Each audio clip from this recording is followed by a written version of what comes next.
이번에는 컴퓨터 등 사용 사기에 대한 고소장 작성 방법에 대해 알아볼 텐데요. 이번 영상을 모두 시청하시면 사례를 통하여 어떠한 경우에 컴퓨터 사용 사기죄가 성립하는지와 법원에서 컴퓨터 사용 사기를 판단하는 기준은 무엇이며 고소장에서 필수적인 기재 사항은 무엇인지 범죄 사실을 구체적으로 설명하는 방법과 사례에 맞추어 필요한 증거 자료는 무엇인지 확인하여 고소장을 작성할 수 있습니다. 그리고 샘플과 함께 영상을 시청하시면 내용들을 더욱 쉽게 이해할 수 있습니다. 컴퓨터나 핸드폰처럼 정보 처리 장치를 이용한 사기는 갈수록 수법이 다양해지고 있습니다. 누군가가 나의 컴퓨터나 핸드폰을 몰래 이용하여 재산을 빼앗았다면 범죄 사실을 알지도 못한 채 피해를 입게 되는데요. 범죄를 당하게 되면 하루빨리 재산을 되찾기 위해 가장 먼저 형사고소를 생각합니다. 하지만 가해자의 범죄 사실을 구체적으로 설명하지 못한다면 가해자에게 적절한 처벌을 내리지 못하고 나의 피해를 제대로 해결할 수도 없습니다. 그래서 이번 영상에서 컴퓨터 등 사용사기죄는 무엇인지 알아보고 고소장은 어떻게 작성해야 하는지 함께 알아보겠습니다.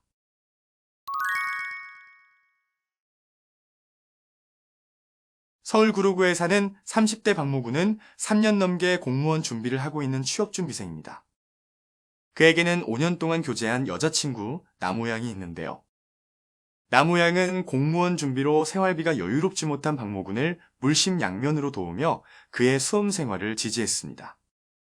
2021년 3월 5일 나무양은 자신의 핸드폰으로 알 수 없는 문자 한 통을 받았는데요. 자신은 구매한 기억이 없는 화장품이 결제되었다는 안내 문자였습니다. 혹시 스미싱 문자인가 싶어 결제 사이트 고객센터와 핸드폰 소액 결제 내역서를 통해 자세히 알아본 나무양은 충격을 받을 수밖에 없었는데요. 알고 보니 화장품은 자신의 남자친구 박모군이 결제한 것이었고 이번이 처음이 아니었습니다. 박모군은 3개월간 나무양의 핸드폰을 몰래 사용하여 게임머니와 배달음식, 쇼핑 등 총 20회에 걸쳐 소액 결제를 했고 그 금액은 총 240만 원이었습니다. 나무양이 더욱 충격을 받은 사실은 박모군이 결제한 쇼핑 내역을 살펴보니 화장품, 가방, 옷 등 대부분 여성용품으로 자신의 돈으로 물건을 구매하여 다른 여자에게 선물하고 있다는 사실을 알게 되었습니다. 자신의 허락 없이 무단으로 돈을 사용한 것도 모자라 바람까지 피우고 있다는 사실을 알게 된 나무양은 박모군과 헤어지고 그를 고소하기로 결심했습니다.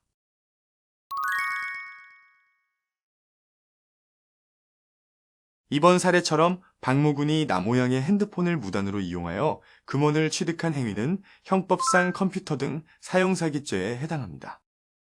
이는 컴퓨터나 핸드폰 같은 정보 처리 장치에 부정한 명령을 입력하여 재산상 이익을 취득하는 범죄인데요. 그렇다면 부정한 명령이란 무엇을 말하는 걸까요? 우리 대법원은 부정한 명령에 대하여 프로그램 자체를 변경하지 않아도 권한 없는 자가 명령을 입력한다면 부정한 명령을 입력하는 행위에 포함된다라고 판결하였습니다. 그러므로 박모군이 아무런 권한 없이 나무양의 핸드폰으로 소액 결제를 한 행위는 컴퓨터 등 사용 사기에 부정한 명령을 입력한 행위에 해당합니다.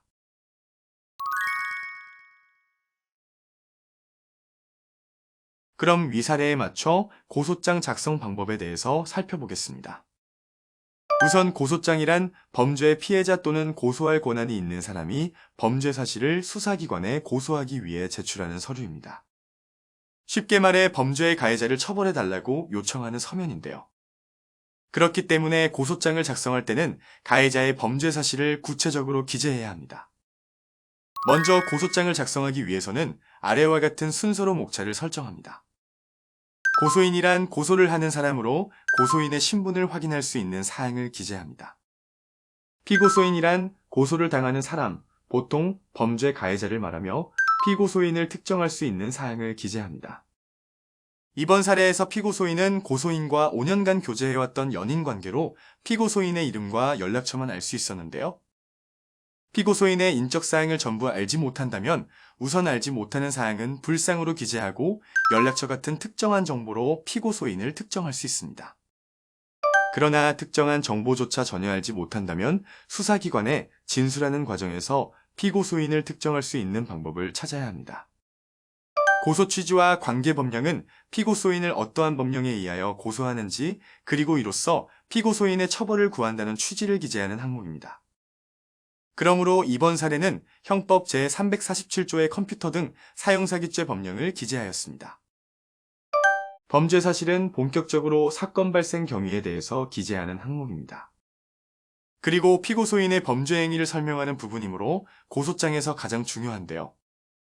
그래서 범죄 사실을 구체적으로 기재하기 위해서는 소목차를 만들어 정리하는 것이 좋습니다. 다음은 범죄 사실에서 반드시 들어가야 하는 내용의 소목차인데요. 작성한 소목차에 따라 범죄 사실을 어떻게 작성하는지 확인해 보겠습니다. 첫 번째로 고소인과 피고소인의 관계는 사건의 배경을 파악하기 위해 필요한 항목으로 고소인과 피고소인이 서로 어떤 관계인지 기재합니다. 이번 사례에서 고소인과 피고소인은 연인 관계로 고소인과 피고소인은 2016년부터 2021년까지 약 5년간 교제해온 연인 관계임을 기재하였습니다. 이 사건의 경위는 어떻게 사건이 발생하게 되었는지, 피고소인이 어떤 범죄 행위를 저질렀는지에 대하여 사건 경위를 구체적으로 작성하는 항목입니다.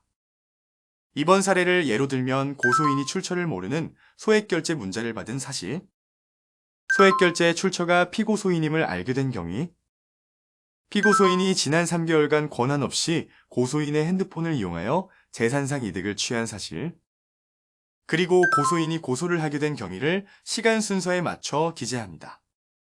이번 사례에서는 피고소인의 범죄 행위가 20번에 걸쳐 발생되었는데요.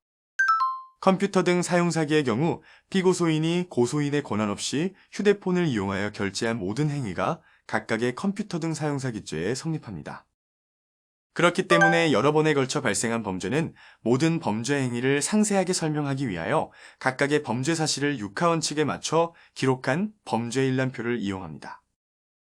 그리고 범죄 일람표에는 범죄일 시 어떤 재산상 이득을 취하였는지 설명하는 범죄 내역, 피해 금액을 기재하여 고소장의 맨 마지막 장에 첨부합니다. 피고소인의 범죄 행위는 고소인의 핸드폰에 부정한 명령을 입력하여 재산을 취득하였으므로 컴퓨터 등 사용사기죄에 해당함을 설명하는 항목입니다. 그러므로 피고소인이 어떤 방법으로 부정한 명령을 입력하였는지, 어떤 재산상 이익을 취득하였는지, 그리고 피고소인의 범죄 행위가 몇 회에 걸쳐 이루어졌는지 상세하게 기재하였습니다. 고소인의 피해 상황은 피고소인의 범죄 행위로 인해 고소인에게 발생한 피해 상황을 기재하는 항목입니다.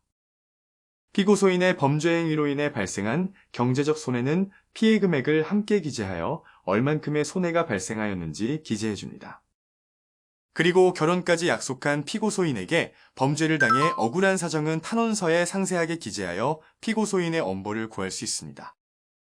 소결론에서는 지금까지 기재한 범죄 사실들을 요약하여 고소인과 피고소인의 관계, 사건 발생 일시, 장소, 피고소인의 범죄 행위, 고소인의 피해 사실을 간결하게 기재합니다.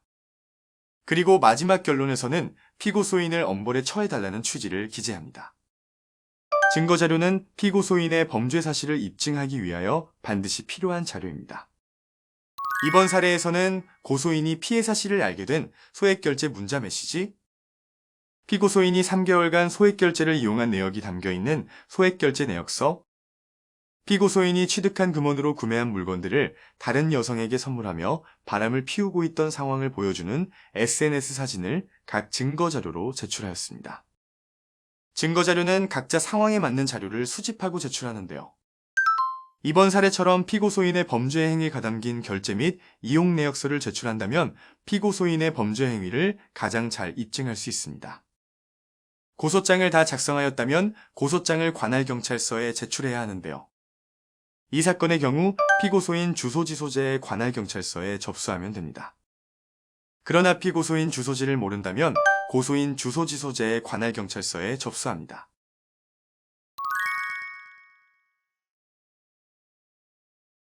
이번 영상에서는 컴퓨터 등 사용사기죄에 대한 고소장 작성 방법을 알아보았는데요. 컴퓨터 등 사용사기죄 고소장을 작성할 때는 피고소인이 고소인의 컴퓨터나 핸드폰에 부정한 명령을 입력하여 재산을 취득한 행위를 상세하게 기재하는 것이 핵심입니다. 그럼 여러분들도 용기를 내어 한번 작성해 보세요.